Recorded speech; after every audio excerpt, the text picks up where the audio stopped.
Eric E.T. Thomas. Coming to the stage, the motivator, the innovator, the UOU, best-selling book creator, from the NBA to the NFL and all around the world. He's the plug for your favorite pro athlete when they need that boost. Everybody, give it up for the hip-hop preacher, Dr. Eric E.T. Thomas. E.T. Thomas. E.T. Thomas. Let's welcome Dr. Eric Thomas. Dr. Thomas. Ian, what's up, Ian? Thank you so much for joining. I'm just blessed. Thank you so much for everything that you've done in my life. On a serious note, just heart to heart, I really do appreciate you because you not only just impacted my life, but you've impacted millions of kids' lives. You are what motivated us to keep going, even though we didn't feel like keeping on going, even though we wanted to give up and quit. You're the reason why I'm able to speak, one of the reasons why I'm able to speak the way that I am. And I'm just so grateful and humble for you being here and just being able to bless us with your presence and share your words of encouragement to the students. Thank you. Yeah, let me say this to you before we go there, though, Ian. Man, I'm so proud of you, bro. Thank you. You know, you are what somebody like myself, you know, gets on and motivates for. You know what I'm saying? To give you the fuel and the energy you need, Ian. And I want to share three quick things with the audience. You know, the first thing I want to share is, man, you got it going on. You know, you got it going on, man. And I'm telling y'all, if I could go back, you know, Ian, people say all the time, like, if you could go back, you know, to your younger self, what would you tell your younger self? Man, I would look my younger self in the mirror and be like, yo, you ain't got to compare yourself to nobody. Like, you don't have to be like this person or this person. Like, you got it going on. You so unique. You so like, and that is why you got it going on, because you're so unique. Like, nobody else looks like you. You know what I'm saying? Nobody else has your voice. Nobody else has your fingerprint. Like, you got it going on. And I think most people who are not where they want to be, so apparent, Ian, like, of course, man, you got dreams and goals and you want to do more, but like, you were at a very healthy place at 18. Like, I don't know no other 18-year-olds that have ever traveled on the road with me. And I didn't ask you to come, you know, because I felt sorry for you. Or I didn't ask you to come, you know, because I just wanted a younger person to be in my presence. I didn't do that. I asked you to come because you literally had something to contribute. And as I'm looking at this program and what you're doing, like, I'm looking at the technology you using. I'm looking at the gamification. I'm looking at, you know, you're giving away, you know, PS3, you giving away money. Like, you know, I'm looking at you at your age, you put this whole program together. And I'm telling y'all, just like Ian, you guys are special, man. Y'all, I'm telling y'all. And if you would embrace that, if you would stop going, okay, I need other people to affirm me. I need other people to like me. I need other people to tell me I got it going on. If you would just tell yourself you got it going on, I promise you, you would have and be and do things, man, that would blow your mind. So I just got to say, the first one is, seriously, I don't care what you do. If you do artwork, if you draw, if you digital, I don't care if you sing, you play the violin. I don't care. You got it going on. Now, look, I do have to tell y'all, like, I'm not one of those dudes that say I don't got no regrets. I do have one regret, Ian, and the one regret is that I played the violin when I was, like, in middle school. And because I grew up, you know what I'm saying? I'm from Chicago, y'all. My mom eventually moved to Detroit and got married. And so I grew up in the urban community. And Ian, man, they laughed at me. They dogged me out. Like, bro, you should be rapping. You should be playing football. You should be doing. And I let them talk me out of playing the violin. And I'm thinking right now, I could be the number one motivational violin player in the world, the number one motivational speaker violinist in the world, and I could be getting 2 checks. But I let people talk me out of my love for music, my love for strings, whether it be the violin, whether it be the harp, whether it be the guitar. Like, I just love strings, y'all, and I let people talk me out of that. And so one of the things I want you to do is love yourself and love on yourself.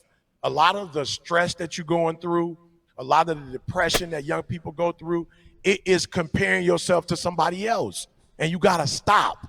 And you got to realize how unique you are, how gifted you are. Now, here's the second thing I want to tell you. Once you find out how unique and gifted and special you are, man, go to work. Go to work. There are too many people who go to work for money and they don't go to work for themselves. Like, listen to me. If you go to work for yourself, you're going to make good money. I'm the number one motivation. Listen to me. I'm charging like $200,000 to do a 45-minute presentation.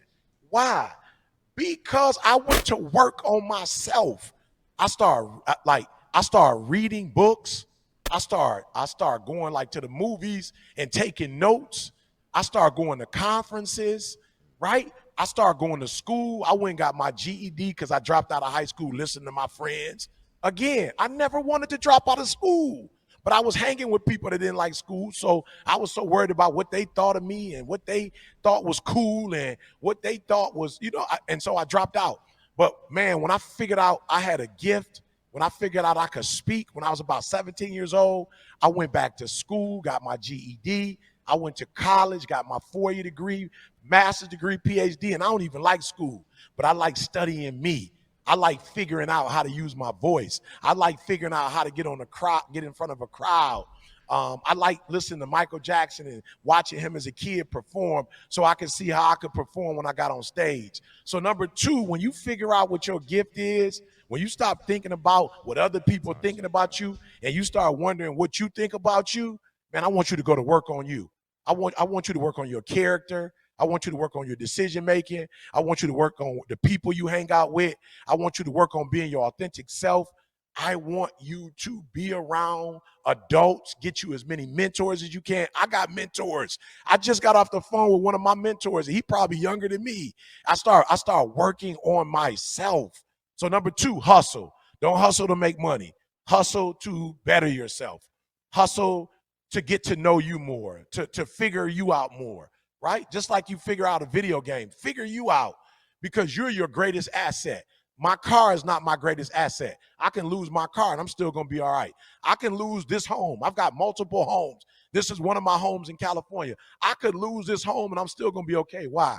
Because as long as I don't lose myself, I don't lose my gift. I don't lose my values. I don't lose my relationships. I don't lose my mind. As long as I got Eric Thomas, man, I can get everything else. Why? Because there was a time I didn't have none of this stuff, but I had me, and me attracted this stuff. This stuff didn't attract me. This stuff didn't make me. And here go my final one, man. This is important. We're going to go back.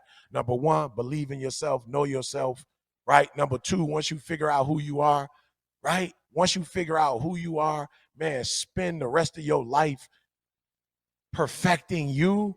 And then the last one, which is the most important one, I think, right, is figure out, man, what your values are, right? And create boundaries for yourself so that you don't attract negative stuff. You're not who you want to be. You are who and what decisions you make every day. So what do I mean by that? Chick-fil-A is closed on Sunday. The owner of Chick-fil-A believes that you shouldn't be working on Sunday. He believes you should be in church. Now, I'm not saying that's right or wrong. I'm just telling you that's what he believes, and he not backing down for nobody. He don't care if your restaurant is in the mall, it's closed on Sunday. He don't care if it's at a college and a university, it's closed on Sunday. He don't care if it's downtown, it's closed on Sunday. He don't care if it's in the mall, it's closed on Sunday. That's his values. That's what he believes, and he's not going to let nobody turn him around. And watch this. He don't have as many stores as McDonald's, and he's just as successful as it. All right, so I'm gonna get out of here. I can do a couple Q&A if you want. Yes, but number 1, believe in yourself. Number 2, hustle to make yourself the best version of yourself you could be. And number 3, find out what you believe in and stand on it. Because Dr. Martin Luther King said that a man who does not stand for anything, right, will fall for anything. So figure out who you are and what you believe, and you stand on that. Ladies and gentlemen, give it up for Dr. Eric Thomas, please. Give it up one last time for Dr. Eric Thomas. No, thank you. Look, I know we love taking questions because it allows the audience to be able to ask their own questions. So thank you. Can we? Is it cool if we take 2 or 3 questions just please, from the audience? Please, man, please. Okay, awesome. Are we doing the virtual production team? Let me know in the ear. Are we doing the virtual? Are we doing in person? We're actually going to be grabbing some schools from Mott Hall, a school that's virtually attending this program. So let's transition it over to the students to ask you or ask their questions. And where's Mott? Ian, where's Mott? What school is in Mott? It's in New York. New York. Okay. Hey, hey. Good afternoon. Good afternoon. My name's Terrence, and I'm really excited to be here. And I'm in eighth grade from Mount Hall School, and I'm located in Brooklyn, New York. And I have a question for you. When did you realize that your talks were inspiring and motiv- Motivational. Yeah. motivational for people? My bad. Yeah. Yeah. First of all, thank you for that, Terrence. Phenomenal question. And I'm gonna tell you why I said it's a phenomenal question. Because it is in the beginning that you get to the end, bruh. You can't get to where I am Yeah. now without the beginning. And so the beginning is so important. So I was actually in church. I didn't grow up going to church, but when I was homeless, I started going to church with a friend. And the church had a week of prayer. I was probably about 17 years old. It was a 7-day week of prayer, and 7 kids got chosen to speak. And I was one of the kids that got chosen to speak. And when I spoke that day, I knew I said, I love this. Just like I'm sure Michael Jordan got that basketball in his hand, or Kobe or LeBron, they got that basketball in their hand, and they were just like, man, I got that mic in my hand, and I was like, yo, I could do this forever. It just felt good. I loved it. And then when I got to college, I started a ministry with some of my friends, and we spoke every Tuesday, Thursday, and Sunday on campus. So yeah, 1,000%. Yeah. Toucan. Thank you. That's Thank you for that. no Thank you for problem. that. Yeah. Thank you for And Ian, answering. if you can, Ian, I'd like to gift him $100 for Ooh. asking that question. So I want to gift him $100. Let's figure out how I can cash app or get that money over to my school. Absolutely. Okay, we are in touch with the principal of this school. In fact, they Okay, actually beautiful. came through another program. But shout out to that principal. Beautiful. We'll be sure to get Terrence their $100. Thank you so much. Can we get one more question? One more Yeah, question. one more question. I All think right, I got let's one get more one more $100. question from the live audience. This is in Okay, person. live. What's your name and what's your question? Hi, I'm Amelia. I go to Idea Dream Academy. Amelia, how you doing? I'm good. How are you? Blessed. It's a online private school. My question was, what was your biggest obstacle in becoming a motivational speaker? Biggest obstacle biggest- becoming a speaker. My biggest obstacle to becoming a motivational speaker was confidence. You know, that was my biggest obstacle, believing in myself as much as God believed in me, as much as my mentors believed in me. You know, there was a time where I would be on stage, you know, it might be like 5,000 people, and I'm in like, well, one time I did 10,000 people in Egypt. And, you know, I was like, man, we speak a different language. They're not from the city. They don't understand. And so I really had to overcome self-doubt and talking negative and really speaking positive to myself. That's a great question. What's your name again? Amelia. Give it up for Amelia in chat, everybody. Let's get some woo-woos in the chat. Thank you so much, Amelia. Hey, make sure we get her $100 too. You want $100 All right. too? We gonna Let's give get her Amelia $100. Make some noise, ladies and gentlemen. Woohoo! Dr. Eric Thomas, thank you again so much for blessing Thank you. us. Thank you. Really Thank do you. appreciate you. And I know you're super busy. You're traveling the globe again. I see you just took the kids to Saudi Arabia. That experience. Take 30 seconds to talk about anything you were working on, anything you want to promote, or just Well, you last few just words said to the it. kids. Yeah, you just said it, man. For those of you who get an opportunity, I want you to go to schooldaysfoundation.com and look it up. But we took a group of kids to the Super Bowl in February, and then we took a group of kids to Dubai. Just last week, they were there for 8 days. So we got the Super Bowl coming back up in February, and then we got, of course, Dubai next year, right after Thanksgiving. So I want you guys to study it, because if you get in the program, you may be next. And then Ian, man, I'm gonna just tell you, at 18, yes, I was speaking, but I wasn't organizing, you know, and implementing, you know, and transforming lives. I was working on my own gifts and talents. So the fact that your age and you're organizing, implementing, you know, equipping, transforming, you know, this is inspiration to me. I want you to know that I'm inspired today, and I'm looking at what you're doing and saying, I need to do more, and not necessarily I need to do more, but I need to partner with you and use my resources to help you spread what you're doing more. So, man, I'm super proud of you, super proud of your parents for whatever they've done. Absolutely.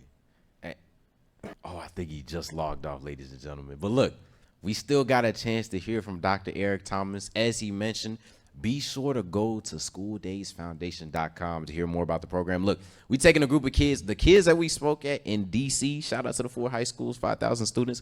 We're taking a group of those kids to the Super Bowl, as well as next year, we'll be taking another group of kids to Saudi Arabia, to Dubai, Middle East.